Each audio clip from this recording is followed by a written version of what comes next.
Bueno, hay chicos, ¿cómo están? Buenos días a todas y a todos.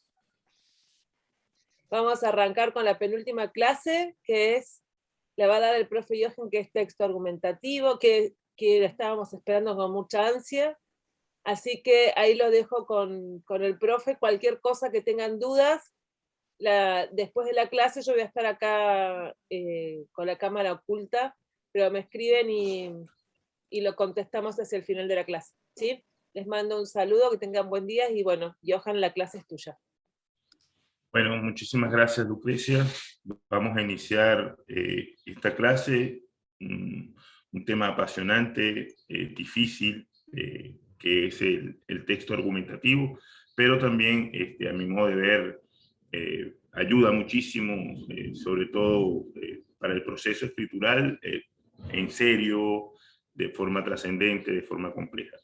Voy a presentar a continuación.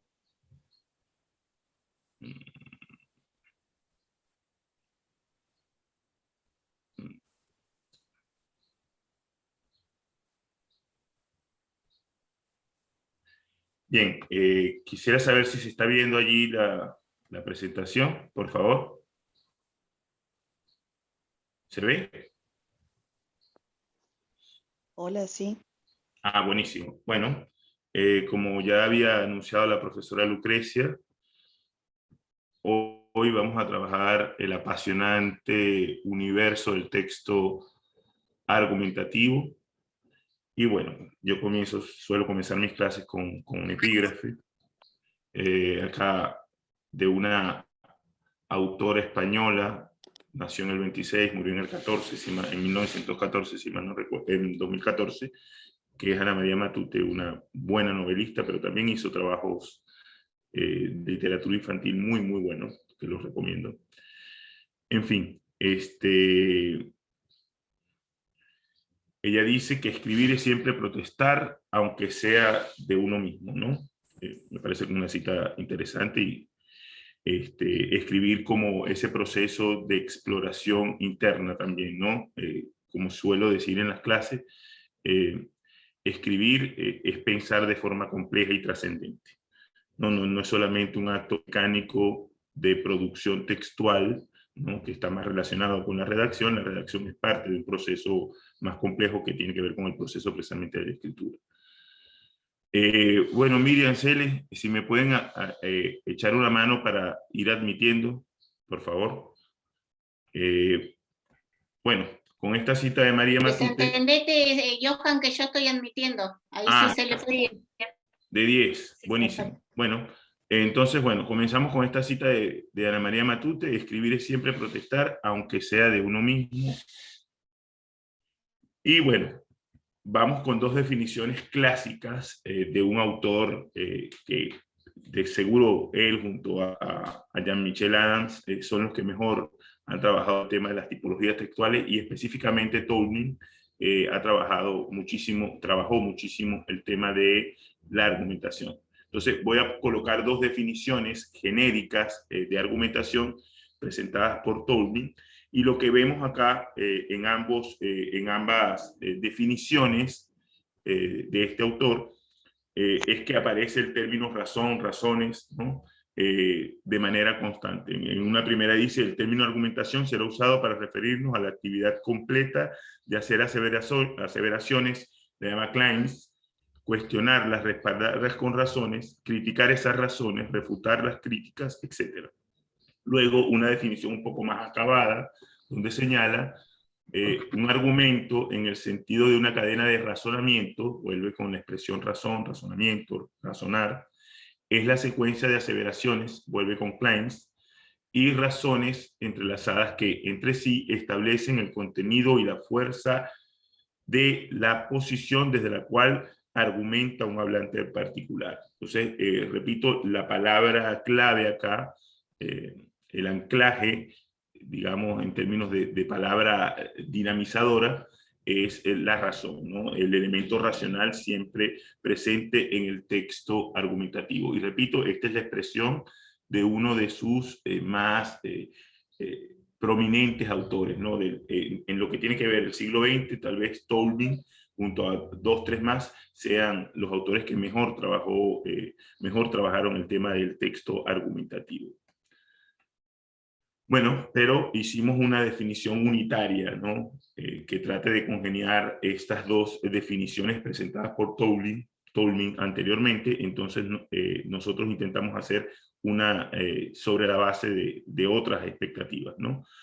Entonces decimos que un texto argumentativo es la puesta en acción, ¿sí? Es la puesta en marcha, y la noción de acción está relacionada con una noción eminentemente humana. El sujeto humano acciona de acuerdo por favor, los micrófonos, de acuerdo a lo que plantea una autora alemana muy famosa llamada Hannah Arendt. Para ella la acción es una actividad ejercida fundamentalmente por los seres humanos y está referida precisamente al elemento racional, ¿no?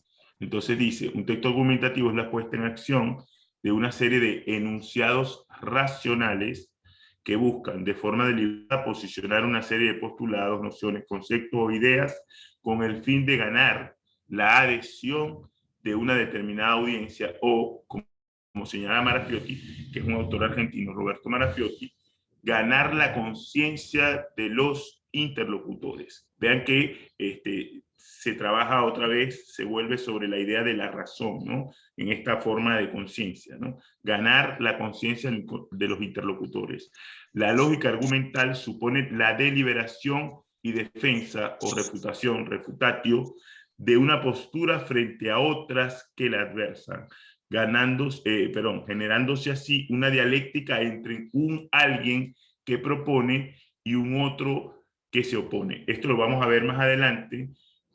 No siempre, por lo general, cuando elaboramos un texto argumentativo, no siempre tenemos al frente un oponente. Sin embargo, ese oponente está presente en tanto y cuanto uno tiene que advertir y sobre todo prever cuáles son los argumentos en contra a partir de una tesis que yo puedo defender con argumentos, ¿no? Pero eso lo vamos a ver más adelante, porque ese oponente siempre va a estar, aunque sea in absentia, ¿no? Es decir, no presente, pero uno sabe que cuando uno postula una tesis, siempre va a haber alguien que va a contrastar, digo, en el marco de la argumentación.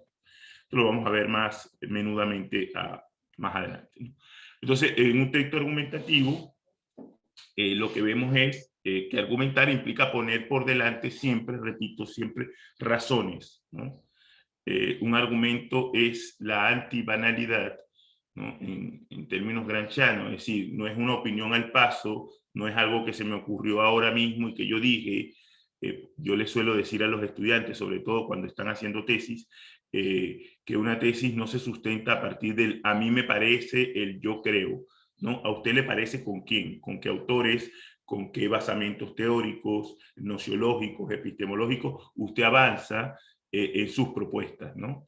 Entonces, no es un asunto trivial, no es una opinión al paso, sino que está sustentada precisamente en elementos racionales. Entonces, no es un asunto de decir algo por decirlo, sino que ese decir está sustentado en teorías, en conceptos, en estadísticas, en elementos epistemológicos, conceptuales, en autores.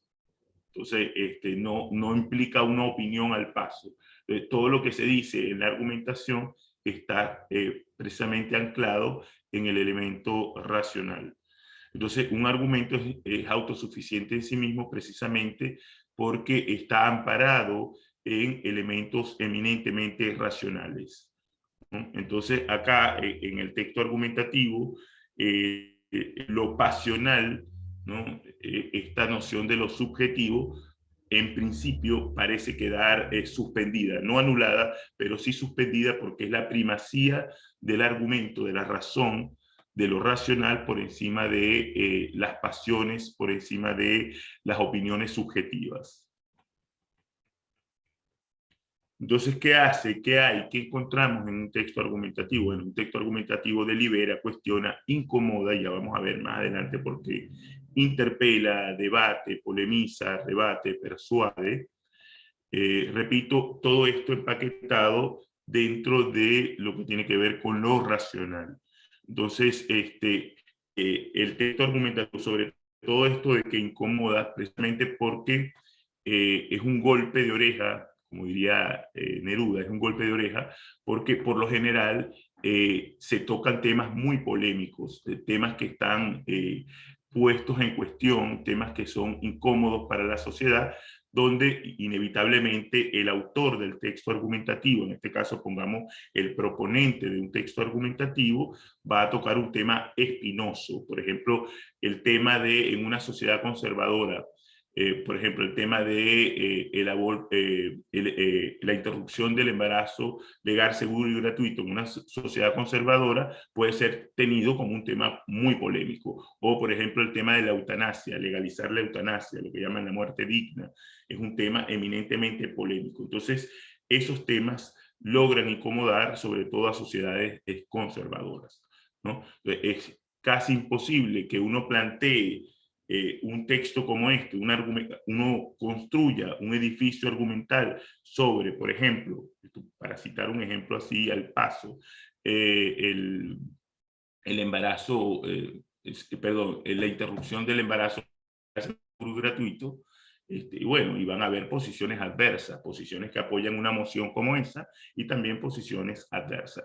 Igual si uno propone o alguien intenta proponer, digamos en el Congreso ahora, que intente proponer en la Cámara Baja, en diputados y luego buscando la media sanción y luego en la Cámara Alta para buscar la sanción completa, que proponga la legalización de la eutanasia en Argentina, inevitablemente el solo hecho de proponerlo sin elaborar la tesis, sino simplemente hacer el enunciado, bueno, hay que legalizar la eutanasia en Argentina, ya eso que es simplemente un enunciado, que no es una tesis, eso lo vamos a ver más adelante, es apenas una titulación, ya eso genera posiciones, ¿no?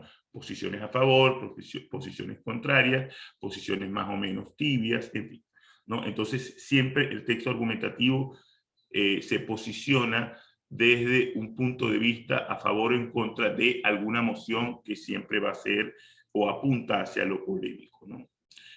Por favor, si tienen alguna duda, pueden levantar la mano o me la hacen saber y inmediatamente pasamos a despejar la duda, ¿vale? Entonces, repito, esta noción de que incomoda es constitutiva del propio texto argumentativo. Bueno, polemiza, obvio, pues se incomoda también pasa por allí. Y bueno, el telos, digamos, el fin último es la persuasión, que ya lo vamos a ver en un ratito. La persuasión como telos, es decir, como fin último, ¿no? Entonces, retomando algunas cosas de esa definición que construimos a partir de lo que dice Tolmin, un tipo de texto en el que el autor pretende posicionar y o validar sus ideas y conceptos ante un auditorio determinado, echando mano de un lenguaje persuasivo. El argumento siempre es un asunto racional. Esto es interesante porque también existe y es común pensar que el chamullo, ¿no? Una expresión tan de ustedes, ¿no? ¿Se puede persuadir con el chamullo? Sí. Ahora, pero aquí entramos en un dilema más o menos ético. Estamos hablando de un texto argumentativo. Si estamos hablando del texto argumentativo en el plano académico, bueno, obviamente que se evitan estos subterfugios, estas estrategias de posicionar una idea a partir de la mentira, a partir del engaño, a partir del simulacro, porque no es propio del texto argumentativo. El texto argumentativo se posiciona desde lo racional, y lo racional requiere datos, hechos, informaciones, teorías, conceptos. Ese es el empaquetado. Entonces sí, se puede persuadir a una persona a partir de estrategias poco, digamos, poco éticas. Sí, seguro, seguro. Ahora, el punto es que hacerlo así, posicionar un tema a partir de elementos reñidos con la ética, que tengan que ver con el engaño, con el subterfugio, con la treta, eso, por supuesto, contrasta con la pretensión de construcción de un texto argumentativo. Entonces, dense cuenta Por favor, si pueden apagar el micrófono, Acuerdo, si son tan amables, por favor. y mi nombre y el Hola. sería Arturo González, Sí. denuncia contra Víctor González por hurto. Alguien, por favor, tiene el micrófono abierto, que lo apague, por favor. Bien. Bueno, continuamos. Entonces, bien interesante, bien importante esto, ¿no? Validar, posicionar unas ideas, ¿no? Echando mano de un discurso persuasivo, pero lo persuasivo asociado directamente, de manera orgánica, a lo racional, ¿no? No lo persuasivo asociado a elementos reñidos con la ética del decir, con la ética del discurso propia y consustancial del texto argumentativo. Bueno, acá tengo una cita de Perlman y Olbrecht del texto Tratado de Argumentación, la nueva retórica. Él dice, además, cabe señalar que el querer convencer a alguien siempre implica cierta modestia por parte de la persona que argumenta. Lo que dice no constituye un dogma de fe, entrecomillado, no dispone de la autoridad que hace que lo que se dice sea indiscutible y lleve inmediatamente a la convicción. El orador o el proponente, el que construye el texto argumentativo, admite que debe persuadir al interlocutor, pensar en los argumentos que pueden influir en él, interesarse por su estado de ánimo. Acá lo que está diciendo Perlman y Olbrecht tiene que ver con el contexto. También, cuando nos posicionamos desde la argumentación, tenemos que revisar hacia quién vamos a dirigir el discurso, cómo lo vamos a ir construyendo, y sobre todo viendo las situaciones contextuales. Eso pasa por lo político, lo social, lo económico y lo cultural. Supónganse que si usted va a intentar avanzar sobre una propuesta argumentativa respecto de el embarazo, la interrupción del embarazo de forma gratuita, segura y segura y legal, y está en una comunidad cristiana evangélica, usted tiene que atenuar un montón de cosas, ¿no? Porque seguramente ya hay un prejuicio sobre lo que usted va a plantear, sobre todo en esta comunidad. En ese sentido, tiene que atenuar y buscar otros argumentos, o unos argumentos que se adecúen a esa situación contextual, dado que per se ya es una situación adversa para un tema tan espinoso para esa comunidad particular.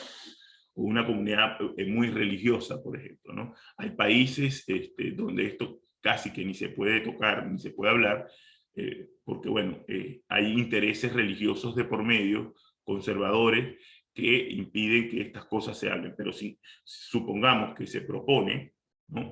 Se hace una propuesta como esta, usted debe atenuar algunas cosas y buscar cuáles son los argumentos que más pueden adecuarse a esa situación contextual específica que en principio es adversa. Bueno, una estructura clásica. Don Johan, sí, ahí en el chat tenés una pregunta. Por favor, ¿me la puedes decir para no salir? La leo. Sí. Carolina pregunta, ¿puede este texto ser incómodo tanto para el emisor y para el receptor? ¿O hay una clase de imposición de una determinada manera de pensar? Sí, en principio, quien propone el texto argumentativo, ¿sí? El productor del texto argumentativo, vamos a ponerle un nombre, el proponente de ese texto, tiene una idea, y esa idea él la quiere posicionar en un auditorio mayor. En ese sentido, él buscará las estrategias eminentemente argumentativas para avanzar sobre el auditorio, y que el auditorio finalmente o se sume a su propuesta, ¿no? O por lo menos, si el auditorio tiene una idea muy fija en contra de lo que yo estoy proponiendo, por lo menos yo intento sembrar un elemento de duda que termine siendo funcional a mi pretensión. En ese sentido, yo tengo que buscar las mejores estrategias, repito, estrategias eminentemente racionales para poder avanzar sobre el auditorio. Repito, para que el auditorio o se sume a mi prédica, a mi propuesta se adhiera a lo que yo estoy planteando, o por lo menos, si ya tiene una idea muy prefijada, por lo menos sembrar una duda. Si yo logro sembrar una duda en un auditorio per se adverso a mi propuesta, ya para mí es ganancia. Eso lo vamos a ver más adelante con un caso muy específico que a mí en lo particular me llama la atención, ¿no? Entonces, se avanza, repito, sí y solo sí, sobre los argumentos racionales, sobre la racionalidad, sobre un discurso eminentemente racional. Por eso es que se apoyan en tesis, se apoyan en investigaciones, los textos argumentativos, se apoyan en estadísticas, se apoyan en informes, es decir, todo un empaquetado discursivo que apunta a lo racional, a lo eminentemente racional. En ese sentido, por muy cerrada que esté la audiencia respecto de un tema específico para adherir a ese tema específico, si el argumentador, si en este caso el proponente tiene las estrategias bien aceitadas, él podrá avanzar. Si bien no va a sumarse el auditorio completo a su prédica, alguna parte del auditorio es posible que se sume porque el tipo tiene unas estrategias, la persona que está argumentando tiene unas estrategias argumentales muy sólidas, y si no logra avanzar para que se adhieran, bueno, alguno siembra un par de dudas. Esas dudas permiten entonces cuestionar algún elemento prefijado de ese auditorio. Es decir, si yo estoy en un auditorio absolutamente adverso para presentar mi propuesta, que es avanzar sobre, digamos, la interrupción del embarazo seguro, legal y gratuito, bueno, yo tengo que buscar las mejores estrategias para posicionar mi idea. Solamente con posicionarla y que no se adhiera a todo el mundo, se adhiera solamente una parte minúscula, o no se adhiera a nadie, pero el solo hecho de posicionar una idea o de poner a dudar sobre o con respecto a las convicciones que tiene el auditorio, ya eso para mí es ganancia, ¿vale? ¿Alguna otra pregunta? ¿En el chat o por acá? No, nada, por acá nada más. No sé si alguien quiere preguntar algo. Bueno, seguimos. Esto que estoy presentando, digamos, es la estructura canónica y fundamentalmente esta autora, Roxana Pascual, ella lo que hace es tomar básicamente el planteo de Jean-Michel Adams sobre las tipologías textuales, y específicamente lo que hace es tomar la estructura de Jean-Michel Adams y la plantea, ¿no? Que sería tesis, argumentos y conclusiones. Hay otros autores que colocan una introducción previo a la tesis, ¿no? Y es perfectamente válida, pero la estructura canónica clásica es tesis, argumentos y conclusiones, o cierre también, ¿no? Entonces, en la introducción, lo que hacen es presentar, en términos generales, sobre lo que se va a hablar, sobre lo que se va a desarrollar, ¿no? Es una mención, digamos, genérica que sirve de abreboca para introducir fundamentalmente la tesis, ¿no? Básicamente eso. Es posible que si voy a hablar sobre, para quedarnos en este ejemplo, sobre la legalización del embarazo, de la interrupción del embarazo, que sea seguro, que sea legal y gratuito, esa es mi propuesta, esa es mi moción. Bueno, hablo de algunos antecedentes históricos muy brevemente, un contexto sociopolítico muy brevemente, y luego introduzco lo que ya sería en forma real la tesis, ¿no? La estructura canónica: tesis, argumentos, conclusiones. Entonces, ¿qué vendría a ser una tesis? No hay que confundir tesis con título, ¿no? No, ni con una mera, digamos, enunciación, con un mero enunciado. Por lo general, la tesis lo que trae es una frase de carácter declarativo o afirmativa donde el autor expone sus razones, ¿no?, sobre un tema específico. En términos generales, la tesis presenta en primera instancia un título, ya lo vamos a ver de manera gráfica, de manera concreta, presenta un título y presenta los elementos argumentales más básicos, más primarios, más generales, ¿no? No los desarrolla, porque eso se desarrolla en la argumentación. Les voy a colocar un ejemplo que me parece ilustrativo en ese sentido sobre otro tema que también ha concitado debates en sí mismo, ¿no? Un tema polémico, espinoso, que divide a la sociedad, ¿no? Unos a favor, otros en contra, unos con posiciones muy a favor, muy radicales, otros con posiciones muy radicales en contra, en fin, y hay tibiezas, ¿no? Hay zonas tibias, más hacia el centro, más hacia de un centro, digamos, a favor, un centro asociado en contra, en fin, ¿no? Posiciones tibias, pero es un tema candente, es un tema que genera polémica en sí mismo. Ya van a ver por qué, ¿no? Seguramente en varios países se está discutiendo, en Uruguay se discutió, se avanzó sobre eso y hubo un avance en esa sociedad. Se aprobó la moción que el propio gobierno presentó y en otros países la discusión se está dando, ¿no? Pero es un tema espinoso, es decir, es un tema, digamos, privilegiado para lo que tiene que ver con el desarrollo de la argumentación. No es un tema sencillo y en lo que yo lo coloque ya va a generar, ya va a concitar en la cabeza de ustedes, ya va a concitar posiciones. Hay gente que va a estar a favor, hay gente que va a estar en contra, hay gente que va a estar más o menos a favor, otros más o menos en contra. Pero que está acá. Vamos a dar el ejemplo de una tesis, ¿no? El ejemplo de una tesis. Yo digo, la tesis es, hay que legalizar la marihuana.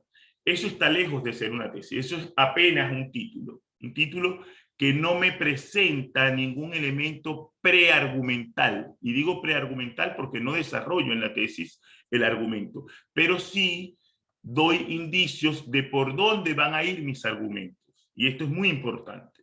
Entonces, acá uno siente, bueno, pero ahí no hay una tesis, ahí lo que hay es un título que no me abona nada, que no propone nada, que no me dice nada respecto de un asunto tan polémico como este, porque decir así, a secas, hay que legalizar la marihuana, no me dice nada. Ahora bien, si cambiamos un poco el asunto y decimos, en este no lo puedo hacer, lo voy a hacer en este, permítanme. Pensé que podía hacerlo acá y no. Si cambiamos un poquito el asunto, déjame cerrar acá.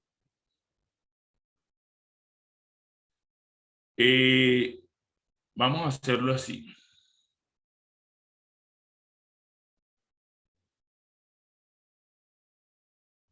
Voy a dejar de presentar acá un segundo. Johan, ahí Dime. había una pregunta, ¿eh? Dame un chance porque acá lo tenía así y vamos a hacerlo así. Entonces, ahí todos están viendo, díganme. ¿Todos Sí, ven ahí? se ve. Perfecto. Sí, Bueno, profe. ajá, vamos con la pregunta y después entramos con esto, el ejemplo. Dale, la pregunta, por favor. Perfecto. Farid pregunta, ¿también entra en el formato del texto argumentativo la antítesis? Sí. ¿Se escuchó?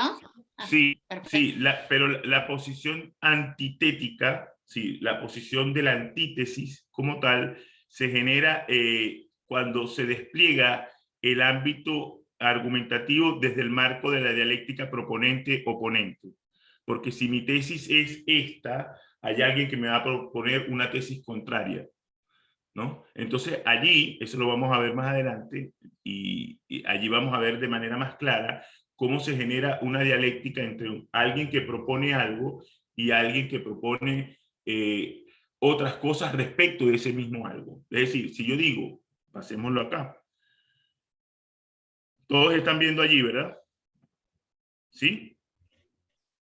Sí, profe. Vean, Sí, entonces, decíamos, hay que legalizar la marihuana, decirlo así, a secas, no me dice nada, no me dice mayor cosa.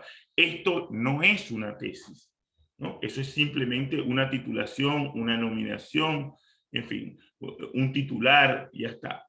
Ahora, ¿cómo se convierte en tesis? Con un par de elementos. Yo introduzco una cláusula y digo, esto sí tiene un carácter de tesis. ¿Por qué? Porque yo estoy presentando unos elementos preargumentales, es decir, unos indicios de lo que a posteriori va a ser mi edificio argumental. Yo tengo que hablar de la legalización de la marihuana para reducir el consumo y combatir el narcotráfico. Cuando yo digo hay que legalizar la marihuana para reducir el consumo y combatir el narcotráfico, ya cambia la perspectiva, porque estoy dando elementos preargumentales, y digo preargumentales porque no están desarrollados, pero son dos betas preargumentales, que es reducir el consumo y combatir el narcotráfico. Entonces, cuando yo planteo esto así, ya reconfigura lo que tenía antes. Hay que legalizar la marihuana a secas, no me dice nada. Ahora, hay que legalizar la marihuana para reducir el consumo y combatir el narcotráfico. Hay otros que dicen con ánimos recreativos, en fin, ¿no? Pero me voy a quedar con estas dos, ¿no? Y se supone que le estoy diciendo al lector que mis vetas argumentales van a desarrollarse a partir de estas dos perspectivas. Por un lado, reducir el consumo, y por otro lado, combatir el narcotráfico. Es decir, que muy probablemente yo tenga que echar mano de estudios comparativos, como le fue, por ejemplo, a Uruguay, que desde 2012 legalizó la marihuana, ya va a cumplir 10 años que pasó esto, y cómo han sido las estadísticas respecto al consumo, si se ha combatido el narcotráfico realmente, es decir, todo aquello que sea favorable a mi planteo inicial. ¿Ok? Todo aquello que me permita avanzar sobre mi planteo, sobre mi idea fuerza, sobre mi idea base, que es reducir el consumo y combatir el narcotráfico. Por eso hay que legalizar la marihuana, para darle un golpe al microtráfico, para promover el monocultivo, en fin, una serie de argumentos que se van a desarrollar a posteriori. ¿Alguna pregunta? Hola, ¿alguna pregunta? No, profe. No. Bueno, buenísimo, seguimos, ¿no? Quedó claro, entonces colocar así a seca, hay que legalizar la interrupción del embarazo, punto, ya va. Ahí no me estás diciendo nada, preséntame por lo menos a nivel enunciativo un elemento que me diga, bueno, ¿por qué? Bueno, hay que legalizar la interrupción del embarazo producto de que están muriendo niñas por el aborto clandestino, ¿no? Por decirlo así, ¿no? Al voleo. Pero tú tienes que presentarme no solo un enunciado, sino que en ese enunciado debe existir sí o sí algún elemento preargumentativo, base, repito, base, porque después va a ser desarrollado. Entonces quedó claro, presentarlo así a secas,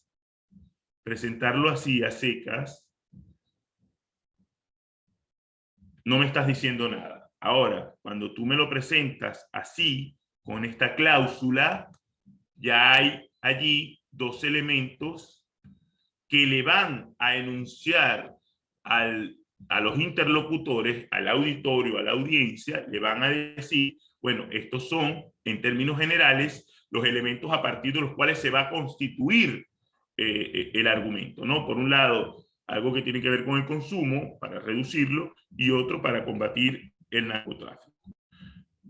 Entonces, de alguna forma, cuando yo le estoy presentando esto al auditorio, a la audiencia, ¿no? a los interlocutores, yo les estoy diciendo, mira, no es presentar así, que bueno, vamos todo el mundo a fumar porro mañana en la tarde. No, yo estoy diciendo que esto puede ser una política de Estado, ¿no? Que busca combatir el consumo y reducir el consumo y combatir el narcotráfico como política de Estado. Y así, bueno, le damos un golpe a las redes del microtráfico, del gran tráfico, en fin, ¿no?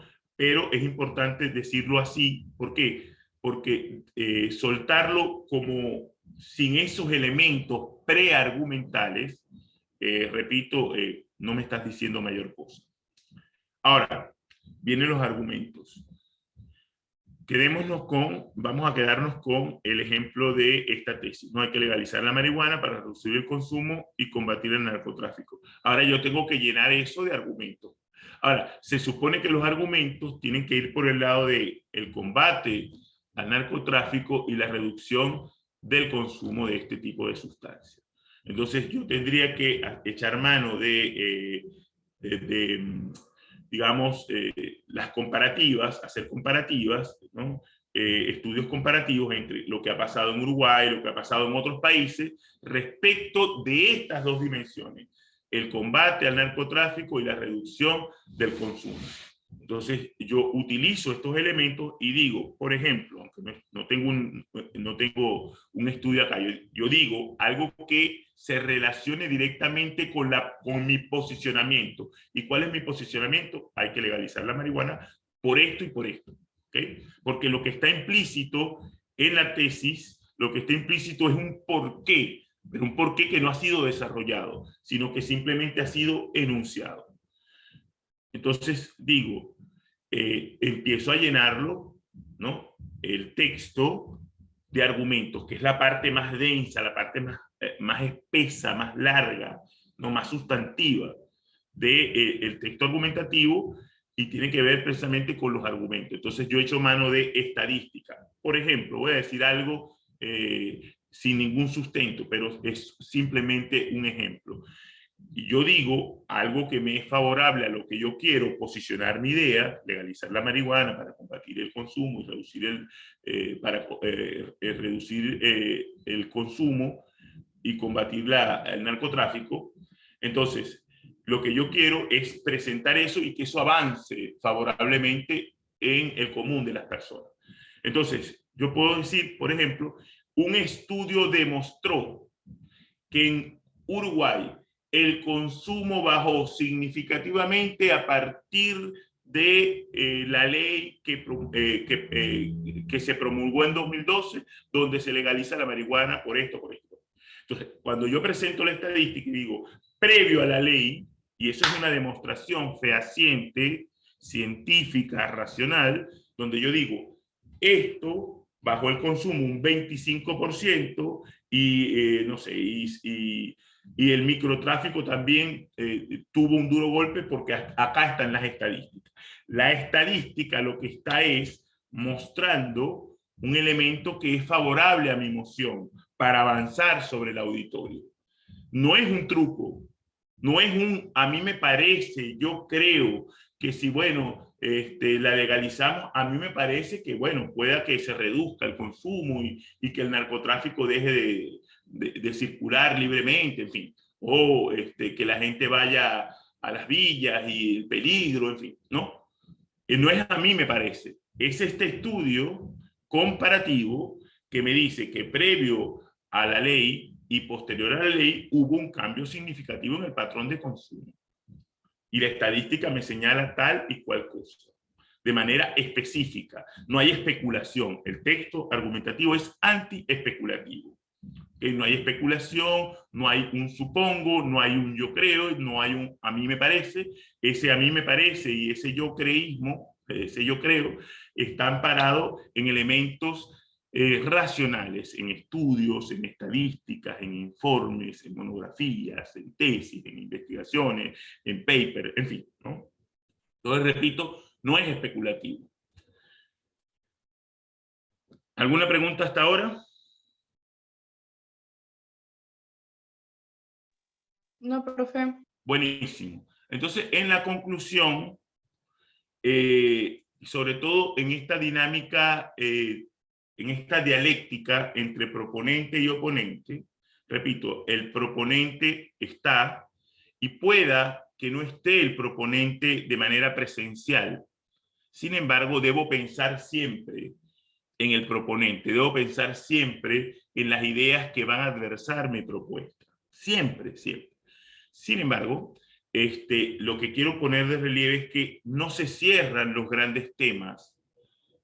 Yo voy a poner un ejemplo que me parece ilustrativo en ese sentido.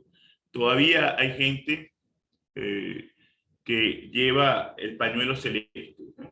Lleva el pañuelo celeste en una clara alusión a que está en contra de lo que ya es ley de la interrupción de la ley de interrupción del embarazo legal, seguro y gratuito, ¿no? Y hay gente que todavía lleva el pañuelo verde y hay gente que lleva el pañuelo celeste. ¿Qué quiere decir eso? Que aún habiéndose sancionado la ley, ¿no?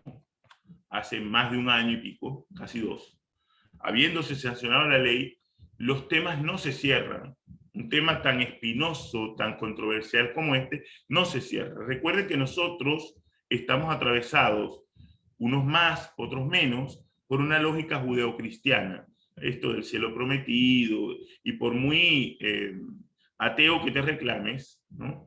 Esa lógica está instaurada, digamos, en términos filosóficos, epistemológicos, en cada uno de nosotros. Somos reproductores, repito, unos más, otros menos, de este asunto judeocristiano, de la religión, que sobre todo avanzó sobre Occidente, que es la religión católica, ¿no? Entonces, estos elementos están allí, operando de manera fuerte. Entonces, no fue fácil para una sociedad como la Argentina, o cualquier sociedad occidental, que está atravesada por la égida judeocristiana, del cielo prometido, de los grandes mitos alrededor de la religión, de las grandes mitologías alrededor de la religión, avanzar sobre una cosa tan complicada como esto. Es decir, que a pesar de que es ley, el tema sigue rebotando, el tema sigue concitando debates, y es posible que existan argumentos en contra, a favor, y esos argumentos en contra y a favor no van a cesar en la medida en que se siga pensando el tema. Y esto es bien importante. El argumento invita a pensar incluso más allá de la propia convicción, porque piensas la convicción, pero también piensas la convicción del otro, es decir, del que piensa distinto a ti. Y eso lo vamos a ver más adelante en esta dialéctica del proponente y el oponente. Pero lo que quiero decir es que si está escribiendo, bueno, el cierre es un cierre formal, en tanto y cuanto pongo un punto y un punto y final, ¿no? Porque este es mi texto argumentativo sobre tal tema y lo presento. Entonces, el cierre es un cierre formal, pero eso no quiere decir que usted tiene la última palabra sobre este tema. Por ejemplo, el tema de la democracia. Yo colocaba un ejemplo que me parece también ilustrativo en ese sentido. Las palabras no son neutras, diría el maestro Rigoberto Lanz. Democracia en boca de un político como Evo Morales puede significar algo totalmente distinto a democracia en boca de un político como Javier Milei, y los dos dicen democracia. Entonces, entre Milei, en teoría, entre Milei y Evo Morales, que están diciendo la misma palabra, el mismo significante, pero cuando entramos aguas abajo y vemos qué hay en términos de significado, vemos que las cosas no solo que son distintas, sino que pueden ser contrarias, ¿no? Entonces, las palabras no son neutras. Entonces, no se cierra el tema de la democracia. De hecho, el primero que comenzó a trabajar teóricamente sobre esto fue Aristóteles, y desde Aristóteles para acá han pasado casi 3.000 años. Aristóteles 500 años antes de Cristo, sí, casi 3.000 años. Entonces, en esos 3.000 años, los 2.000 y 2.500 y pico de años, no ha habido una clausura. Este es el modelo democrático, ¿no? Los teóricos van y se debaten. Por ahí Alain Badiou tiene una noción de democracia que habla de emblema, mientras que, por ejemplo, Norberto Bobbio tiene otra noción de democracia. Y estamos hablando de dos pensadores importantes, y lo cual no quiere decir que el tema de la democracia se cerró. No, sigue concitando debates, sigue generando controversia. Pero eso tiene un valor fundamental, porque en la medida en que estas posiciones sean mejor argumentadas, en esa misma medida crece la audiencia, y eso lo vamos a ver más adelante. Yo creo que es mejor pasar a la otra presentación, que está como más chida. Vamos a pasar a la... ¿Hay una pregunta ahí? ¿Ahora podés ver el chat? No, ya no, porque pasé a esto. Pero por favor dímela, bueno, si eres tan amable. Te la leo si querés. Dale. Carolina pregunta, en cuanto a las noticias, cuando ponen un título, por ejemplo, podría haber un aumento en la nafta en el mes de diciembre. ¿Esto sería especulativo? ¿En donde no se sabe con certeza si pasará o no? Claro, la misma forma discursiva te lo plantea. Es decir, en esa cláusula podría, no te está generando ningún tipo de certeza. Ahora, si yo digo, habrá un aumento del 20% en la nafta en diciembre, allí hay un elemento de certeza. Se supone que esa persona que está dando la noticia tiene, ¿no?, los elementos reales, concretos, porque alguien le dijo que efectivamente eso va a ser así, ¿no? O porque escuchó la noticia de boca del propio ministro de Economía, si es que es el encargado de esto, o del propio presidente. El presidente dijo, habrá un aumento del 20% en la nafta. Lo dijo el presidente. Esta persona no leyó lo que dijo el presidente, no vio el noticiero, y lo que hace el periodista es reproducir una nota de nada más y nada menos que el gerente público más importante de este país, que dice que efectivamente va a ser así. Habrá una aumento de la nafta del 20%. ¿Qué hace el periodista? En este caso, da la certeza, transmite una información dada, es oficial, por el máximo gerente público de este país, que es Alberto Fernández. Entonces, y ahí es otra cosa. Entonces, esto de que habría, posiblemente, se especula, ya no me está dando certezas, ¿no? Entonces, eso no es argumentación, y además no, está entrando en otro registro. La noticia, ni siquiera, en términos más finos, ni siquiera es una noticia porque es medio especulativo. La noticia se supone que trabaja sobre hechos reales, concretos, evidentes, objetivos, en fin, ¿no? Entonces, esta forma discursiva habría, posiblemente, se supone, se especula, se dice, estas formas de titular por lo general suelen ser engañosas, ¿no? Por lo general. Ahora, tú puedes también excusarte en el mismo enunciado. Se dice, ¿no?, se especula, y después dice, en una nota, en alguna parte, en un epígrafe, tú puedes decir, bueno, esto es lo que se maneja de manera no oficial. Allá ahí tú estás advirtiéndole al lector, mira, esto no es una noticia oficial. Por eso esta construcción de podría, se supone, aparentemente, se dice, se especula. ¿Ok? Bien, entonces repito, esto es muy importante. Los temas no se cierran, no se cierran. En la dialéctica argumentativa no se cierran. Si usted va a construir un texto a favor, por ejemplo, de la democracia participativa y protagónica, que es un modelo, ¿no?, distinto al modelo de la democracia liberal burguesa, por ejemplo, y usted va a presentar eso, bueno, es posible que haya gente que adverse esa postura, que tenga una posición contraria sobre esa postura, pero usted no tiene la última palabra. Ahora bien, usted tiene como fin, y eso lo vamos a ver también más adelante, como fin, el texto argumentativo lo que busca finalmente es construir una base nociológica, una base de conocimiento, de elementos racionales que apunten a la verdad como fin último. Viste que no la vas a alcanzar, pero te aproximas. En la medida en que tú afines mejor los argumentos, en la medida en que la dialéctica entre proponente y oponente se haga más robusta, y ya vamos a ver lo interesante de esto, se haga más robusta, en esa misma medida el auditorio crece. El auditorio crece. Bien, si hay otra pregunta, pueden hacerla y con todo gusto, ¿no?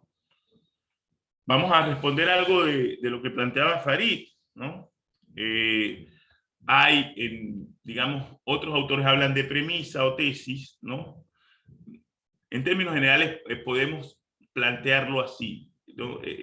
La premisa se supone que se sostiene sobre sí misma, la tesis también, y las diferencias entre una y otra no son sustantivas, no son mayores, ¿no? Para efectos de una clase como esta, admitamos la tesis, ¿no? Admitamos la tesis. Entonces tengo la tesis, tengo los argumentos, que sería la parte nodal, la parte sustantiva, donde lo que previamente enuncié lo voy a desarrollar. Repito, enuncié con elementos preargumentales.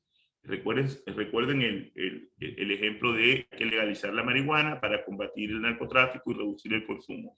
Esas son mis dos bases preargumentales que voy a desarrollar, por supuesto, en esta parte de acá, ¿no?, en los argumentos. Conclusión. Esto se me fue aquí un orden, no sé qué era. Era esto. Entonces, tengo un orden progresivo, el que plantea el proponente, y hay un orden regresivo. Entonces acá hay una secuencia bidireccional, ¿no? Hay alguien que propone y alguien que se opone. Entonces, en el orden progresivo, yo avanzo sobre mis argumentos hacia mi conclusión, y en el orden regresivo hay un alguien que se opone, que plantea exactamente lo mismo, pero desde otra dimensión. ¿Ok? Entonces, si el proponente plantea una tesis, argumento y conclusión, el oponente también plantea lo mismo, pero desde otra perspectiva, opuesta, por supuesto, el oponente opuesta, por supuesto, respecto a lo que plantea el proponente. Es decir, ambos tienen un edificio argumental y entonces comienza allí esa dialéctica entre uno y otro. Entonces, ¿qué pasa? Esa relación entre proponente y oponente es una relación bidireccional, es una acción bidireccional donde los roles se intercambian. Si uno tiene tesis, el otro tiene una antítesis. Si uno tiene un argumento, el otro tiene contraargumentos. ¿Ok? Fundamentalmente eso. Y se van intercambiando. Pero esto lo vamos a ver un poquito más adelante con la dialéctica proponente y oponente. En términos más concretos, digamos específicamente de textuales, hay 4 tipos de conectores habituales a los textos, en los textos argumentativos, ¿no? Están los organizadores, los que le dan orden a la idea, ¿no? Aquí hay unos ejemplos muy puntuales: en principio, en primer lugar, en segundo lugar, en síntesis, en suma, para concluir, en resumen, para finalizar, en consecuencia, en fin, ¿no? Entonces, un ejemplo: en primer lugar, les corresponde de manera exclusiva la educación y concientización de todos los ciudadanos que habitan el territorio de esta nación. En segundo lugar, y ahí lo vemos, ¿no? Cómo voy construyendo y cómo voy organizando las ideas a partir de unos elementos digamos que operan como puentes, ¿no? Como bisagras que me permiten ir armando, organizando el texto a partir de unos elementos textuales que son los conectores. Entonces, en principio, en primer lugar, en síntesis, en suma, todos estos elementos lo que hacen es organizar el discurso argumentativo. Causales, bueno, explican el por qué, ¿no? Por qué esto, por qué se da, ¿no? Entonces tenemos, es decir, remiten a las causas, al origen, al principio, el por qué de esto. Entonces acá hay unos cuantos, ¿no? ¿Por qué? Puesto que, ya que, debido a que, a causa, debido a causa de, en fin, ¿no? Las redes sociales contribuyeron a la solución del problema porque, y ahí está la cláusula, se sumaron a la campaña de difusión. En este ejemplo, el efecto o consecuencia es que las redes sociales contribuyeron a solucionar un problema en específico, en este caso solucionar un problema puntual, y la causa es que sumaron a la compañía de difusión. Los consecutivos, ¿no? Indican la consecuencia producida por una determinada causa. Algunos conectores consecutivos son, por lo tanto, en consecuencia, por consiguiente, así pues. Entonces, un ejemplo: el tema no fue tratado en la última reunión del año. Por lo tanto, entonces, se podrá, aumentar el valor de la inscripción. Y por último, los adversativos. Entonces tengo una cláusula de esta manera, supónganse que una cláusula positivizada. Entonces en el medio de eso hay una cláusula, perdón, está el adversativo y luego una cláusula que adversa a la anterior, ¿no? Vamos a verlo en un ejemplo muy claro, ¿no? Los nuevos montos de las multas son muy elevados. Y aquí viene la cláusula, sin embargo, perdón, aquí viene el conector, sin embargo, no se disminuyeron las infracciones. Es decir, hay una cláusula A que es positiva y entonces viene el elemento adversativo o la conjunción adversativa En este caso el sin embargo, pero también puede ser pero, puede ser el más sin tilde, puede ser el no obstante, empero, en fin, ¿no? Sin embargo, y entonces viene la cláusula que niega la anterior, ¿no? Más que negarla, la adversa. Que en términos generales son estos. Y luego podemos encontrar subdivisiones de estos conectores habituales. Bien, voy a detenerme un poquito acá, que creo que es importante. El marco dialéctico. Tengo un proponente, tengo un oponente. Este que está acá, el oponente, por lo general está presente en el debate concreto. Hay un debate sobre, no sé, la legalización de la eutanasia, ¿no? Para la muerte digna. Avanzar sobre eso. Bueno, hay un proponente, este proponente expone, ¿no? Pone de manifiesto sus argumentos, y hay un oponente que, bueno, también tiene unas ideas, pero que son contrarias. Y comienza entonces allí una relación que, si bien es cierta, que si bien es cierto, es agónica. La palabra agón, ¿no? Nos remite a la lucha, ¿no? Alguien que está agonizando, que está luchando por vivir. Entonces, la palabra agón remite a lucha. Entonces, si bien hay una disputa, ¿no?, por el auditorio, porque tanto proponente como oponente lo que quieren es avanzar sobre el auditorio para posicionar sus ideas y lograr el favor, la adhesión del auditorio, lo que prima en un lado y en otro es lo racional.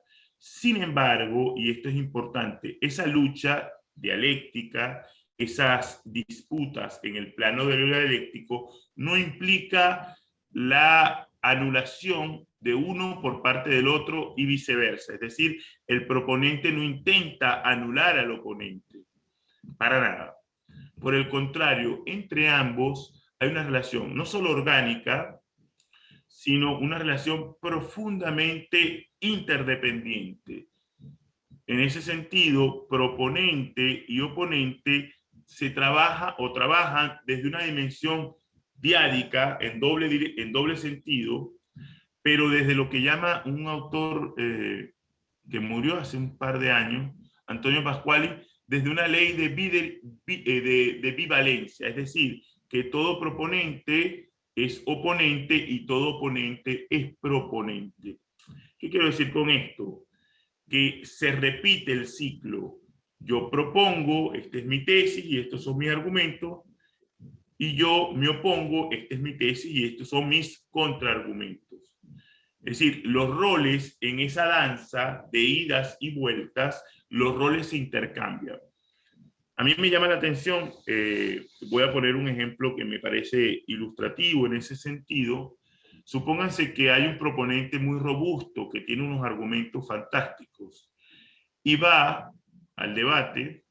Estoy recordando el debate entre Zizek y, no recuerdo este intelectual norteamericano, creo que apellido Johnson, no recuerdo, Peter algo, no recuerdo.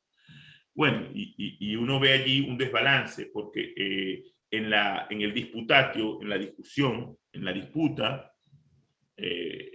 veíamos a un Zizek muy bien posicionado, con unos elementos argumentales muy sólidos, y a otro cayendo en clichés, en discursos, en frases hechas, en fin, ¿no? Y ahí veíamos un desbalance. De hecho, sobre eso se sacaron memes. No me acuerdo, Peterson creo que se llamaba el tipo, no recuerdo el nombre del tipo.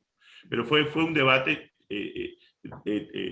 muy promocionado en las élites intelectuales, entre las élites intelectuales y sobre todo también para los que les gusta pues, el aspecto político-sociológico, en fin, ¿no? Y bueno, se hicieron memes donde, bueno, sale un Zizek robustecido y un Peterson, creo que es, no recuerdo el nombre, muy débil, en fin, ¿no?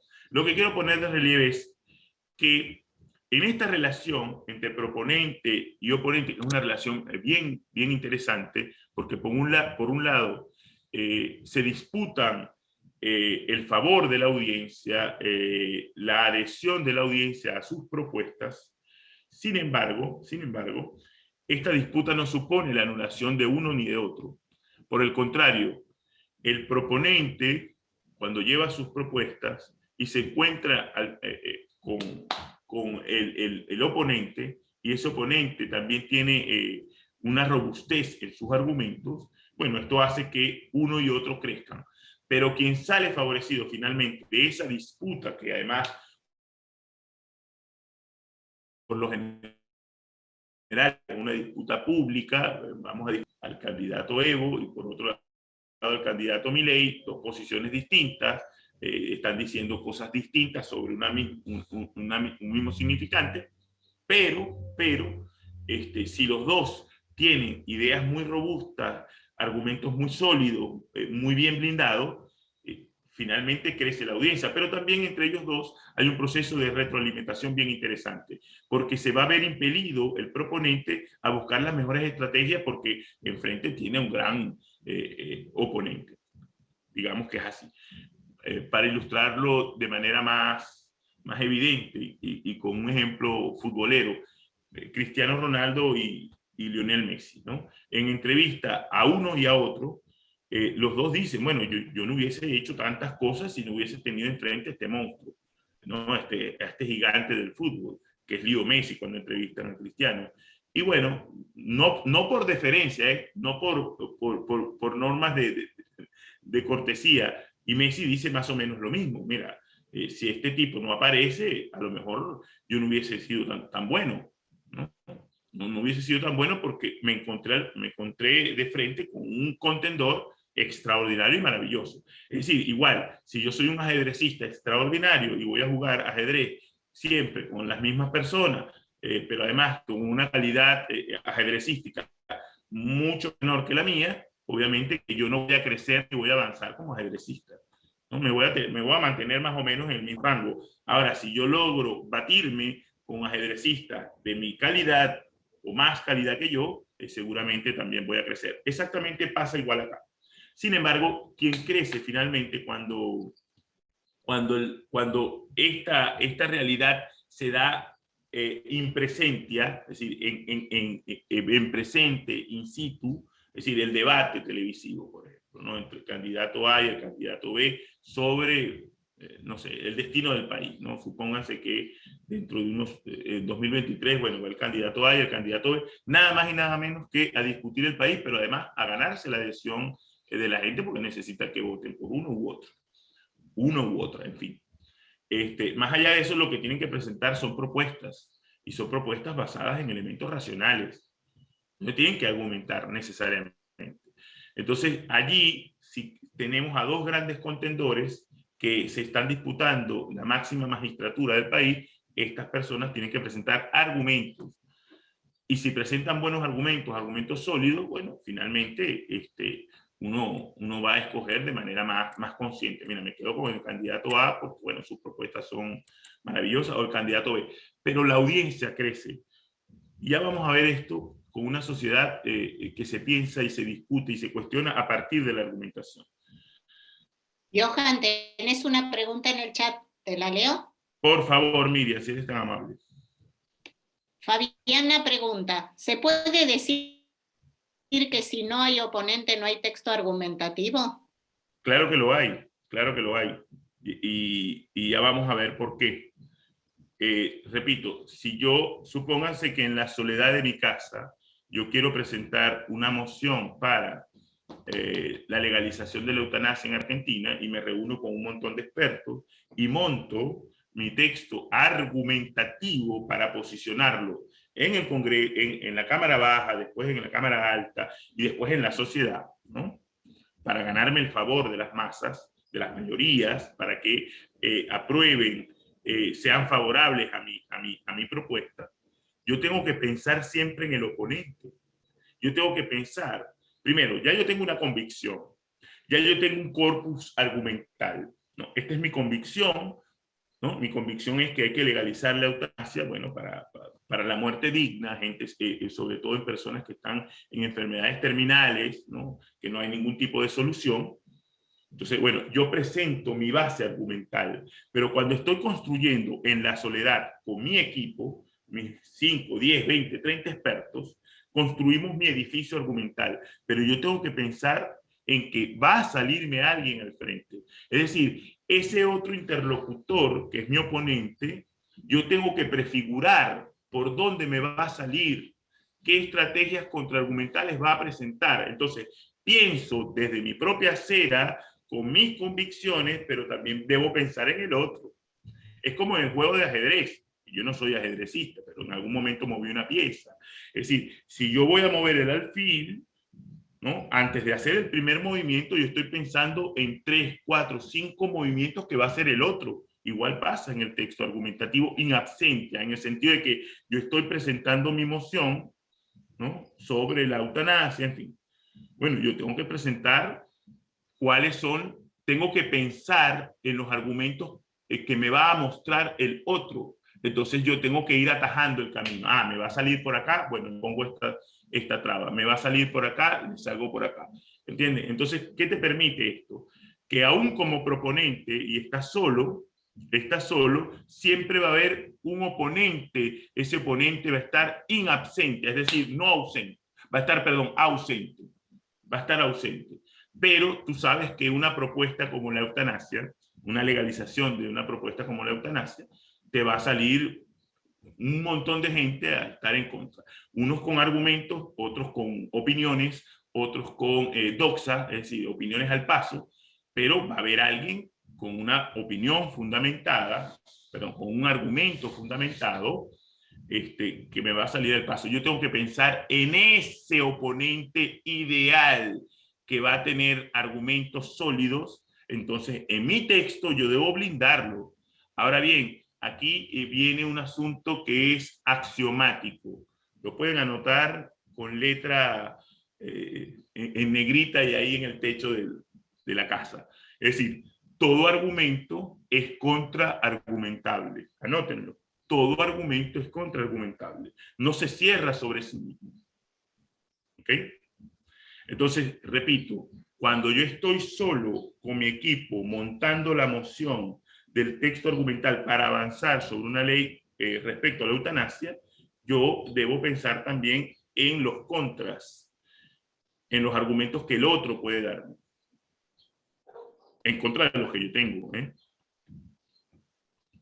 Ahora bien, ¿qué me permite el texto argumentativo? Por un lado, bueno, la producción sistemática, racional de argumentos, ¿no? Presentar una tesis, los argumentos, defender esos argumentos, presentarlos de manera sólida.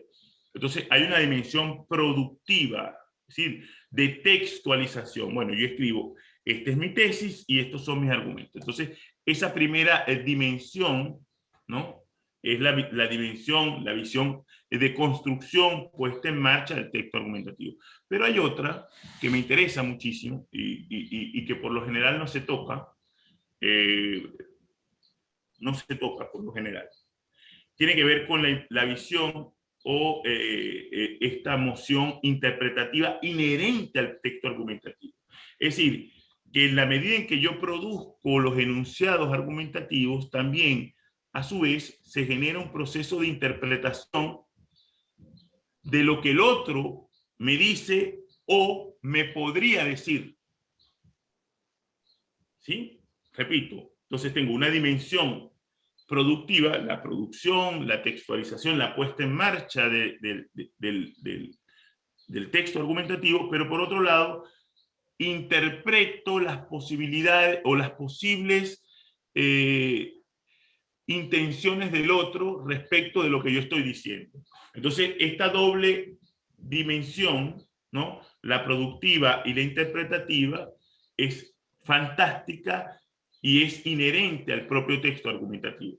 Porque en la medida en que usted también produzca los mejores argumentos, en esa misma medida usted va creciendo en su nivel interpretativo. Es decir, yo produzco argumentos muy sólidos, trascendentes, complejos, que avanzan sobre el auditorio, pero a su vez yo soy capaz de interpretar, de mejorar mis formas de interpretación de la realidad que estoy que estoy presentando, de los argumentos que estoy presentando y de los posibles elementos contraargumentativos que se me puedan salir, que puedan salir al paso. ¿Okay? Entonces, esta doble articulación productiva e interpretativa también es inherente al texto argumentativo. Pero además, cuando tenemos un auditorio que está, digamos,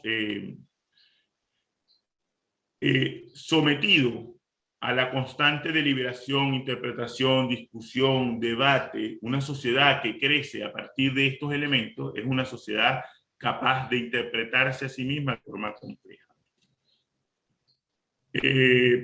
Para ir cerrando, elementos, digamos, muy caros al texto argumentativo, es decir, muy importantes dentro del texto argumentativo. Por un lado, el que se posiciona desde la argumentación, digamos, esto tiene que ver con la retórica clásica, ¿no? De carácter aristotélica.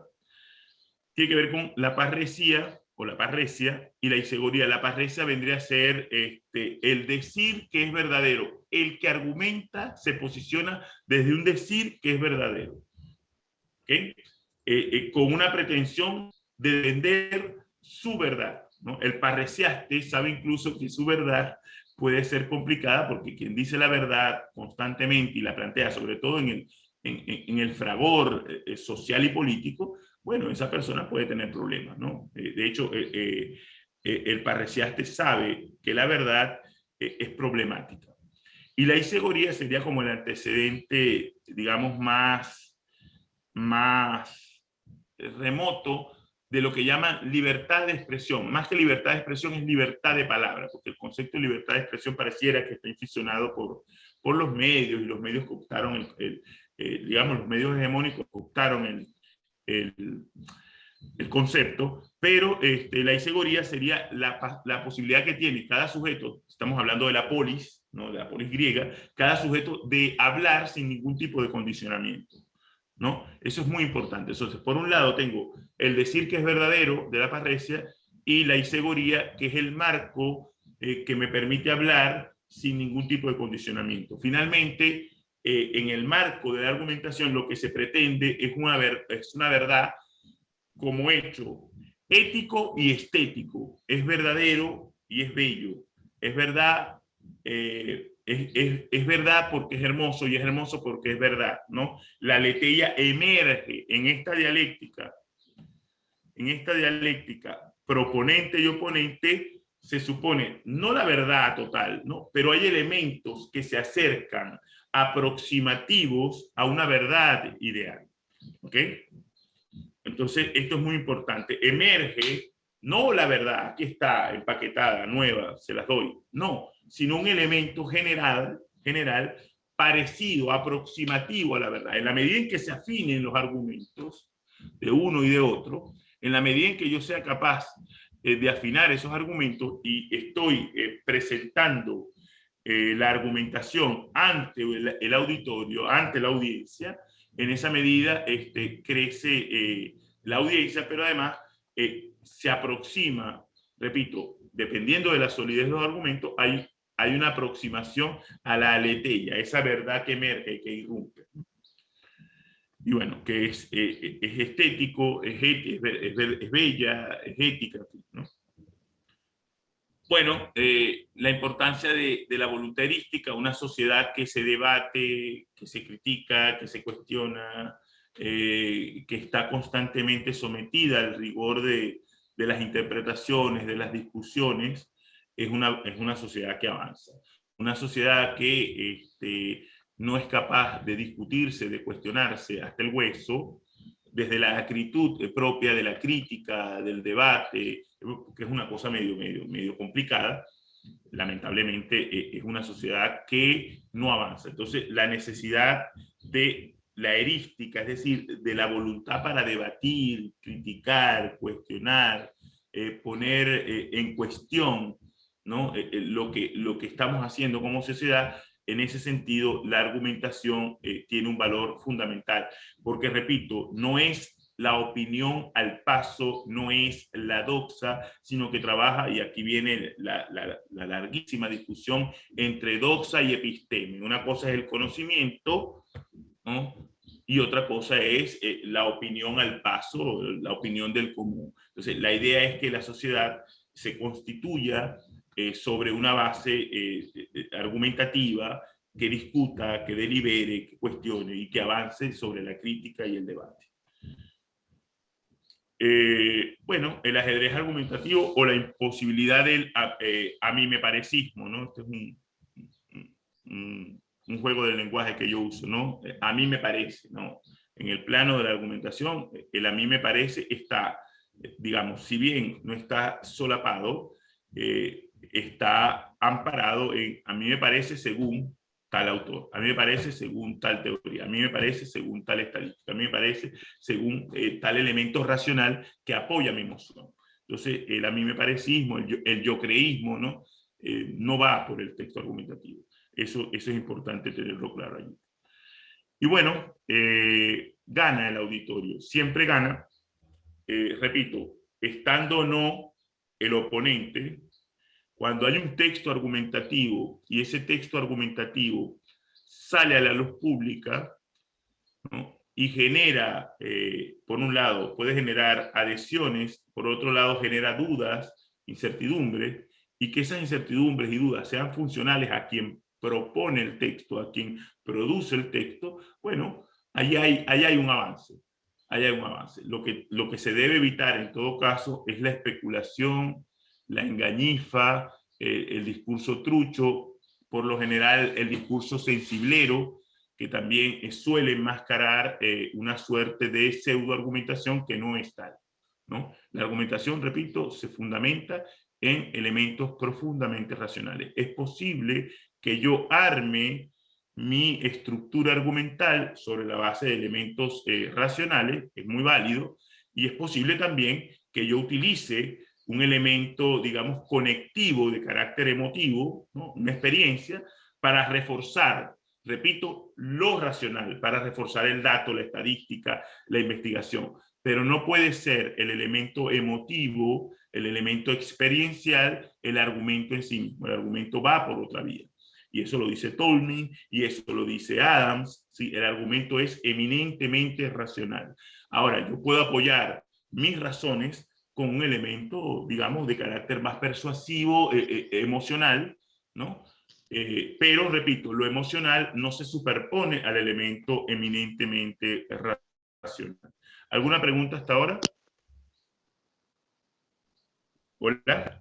Johan, ahí quedó una pregunta de hoy que no te quise interrumpir,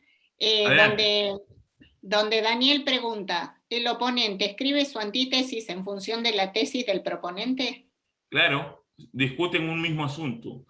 Ya les voy a poner un ejemplo acá, que creo que, vean, voy a casi cerrar con este caso. El caso Agustín Laje. En lo particular, y ya esto es una posición mía, yo no tengo nada que ver con este señor. De hecho, sus posturas son distantes a las mías, totalmente distantes. Sin embargo, reconozco en este joven que hay elementos argumentativos que yo no comparto, no comparto, no puedo compartir. Sin embargo, reconozco en este señor, en este joven cordobés, creo que hay unos elementos ciertamente argumentativos. Es decir, él no es un opinador. Es tan hábil el joven, es tan hábil que, por ejemplo, él, aún asumiéndose profundamente liberal, y liberal en un sentido más conservador del término, él, cuando comienza muchas de sus intervenciones, hace alusión ¿a quién? A Marx, a Lenin, a Trotsky, a Gramsci, y los maneja con cierta profundidad, o con profundidad, ¿no? ¿Por qué? Porque el tipo sabe dónde se mueve, sabe que sus argumentos centrales poco o nada tienen que ver con el marxismo. Entonces él se va al marxismo, lee el marxismo, copia algunas cosas del marxismo y las rebate, y con los propios elementos del marxismo combate a las posiciones de izquierda que se oponen a sus postulados ciertamente conservadores, ciertamente liberales. Pero repito, es un caso interesante porque es un tipo que sabe argumentar. Después podemos discutir un montón de cosas, 150.000 cosas sobre él y sobre sus posturas conservadoras. Con respecto a lo que planteabas, Miriam, acá está, creo que la respuesta, y nos la da un filósofo francés que está vivo, de 1946, que es Jacques Rancière, y él dice, ¿no? El texto se llama El desacuerdo, por cierto, Política y Filosofía, y él dice que por desacuerdo o por debate, por discusión, se entenderá un tipo determinado de situación de habla, ¿no? Aquella en la que uno de los interlocutores entiende y a la vez no entiende lo que dice el otro.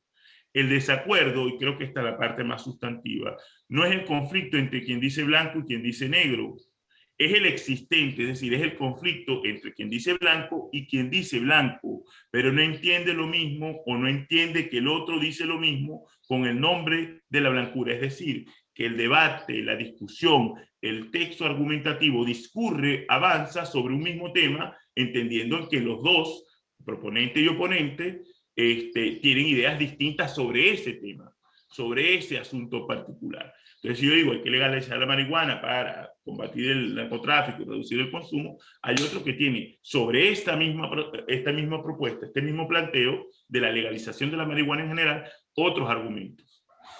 ¿Ok? Bueno, finalmente, para cerrar, el ideal de la democracia deliberativa, que es una idea que no es de Habermas, sino de Hannah Arendt, entonces este asunto de discutir, cuestionar, avanzar, la democracia como un hecho profundamente discursivo y deliberativo, es decir, que la gente hable, que la gente discute, que la gente discuta, que la gente cuestione, pero con razones por delante. Lo que vemos, por lo general, en América Latina, vemos mucha pulsión, mucha emoción, muchos patos, y bueno, la razón se queda como flotando ahí en el aire, ¿no? Es necesario asumir una discusión racional, trascendente, compleja y sin miedo a la crítica. Entonces, la democracia deliberativa, es decir, los sujetos de habla de la democracia, que son todos, aunque no siempre están todos, deberían discutir y cuestionar los asuntos públicos. Y eso, desafortunadamente, queda para ciertas personas porque hay una privatización del uso del discurso y del uso de la palabra pública. Bueno, consideraciones finales, un llamado a la sospecha. Aquí están tres grandes filósofos, Marx, Nietzsche y Freud, dos más o menos contemporáneos, Nietzsche y Freud. Freud es el más joven de todos. Nietzsche muere en el 1900 y Marx muere en el siglo XIX. Pero en todo caso, estos tres señores eran incómodos, incomodísimos los tres. Uno lee Totem y Tabú de Freud, una cosa impresionante porque te parte la cabeza en cuatro. Es decir, te ponen a pensar. Y uno lee también a Marx y a Nietzsche y sus tratados y sus textos. Son complejos, pero te quiebran la cabeza. Y como decía Nietzsche, para cerrar mi intervención, el conocimiento no libera. Es decir, este afán de conocer es una sed infinita, la metáfora del vampiro. Bueno, aunque no quiera chupar sangre por un asunto moral, él sabe que tiene que finalmente chupar sangre. Es decir, esta sed infinita no se acota, no se acaba. ¿Por qué? Porque el conocimiento, lejos de liberar, te ata a seguir conociendo y a querer seguir conociendo. Bien, hasta acá mi intervención. Muchísimas gracias. Les mando un abrazo. No sé si tienen alguna pregunta. En fin. Excelente, Johan. Bueno, gracias, Lucrecia. Hermoso, muy completa de cabo a rabo, como diría mi madre. Ahí, si quieres dejar de compartir. Sí, ya dejo de compartir. Excelente la clase. No sé si, chicos, si alguno quiere agregar algo.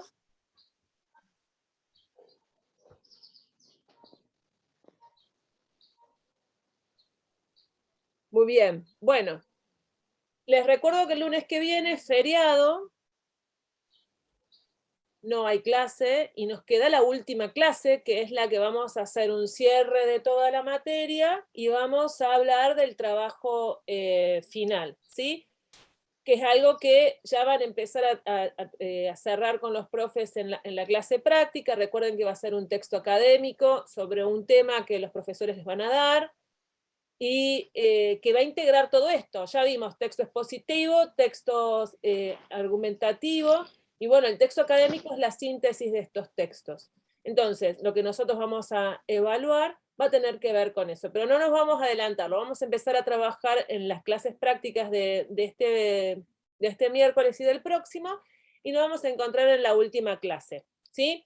Bien, chicos, no les quiero demorar más tiempo. Si nadie más, ahí están todos, te están agradeciendo, y ojalá la clase ha sido clara, entretenida, sumamente gráfica, muy buenos los ejemplos para poder pensar la superestructura del texto argumentativo. Bien, estamos entonces. Si no hay nada más, nos vemos, chicos, cuídense mucho, nos vemos prontillo. Chao, profes. Chao, Chao, profe, profe. gracias. Chao, profe. Chao, gracias. Chao, Chao. chao. Chao.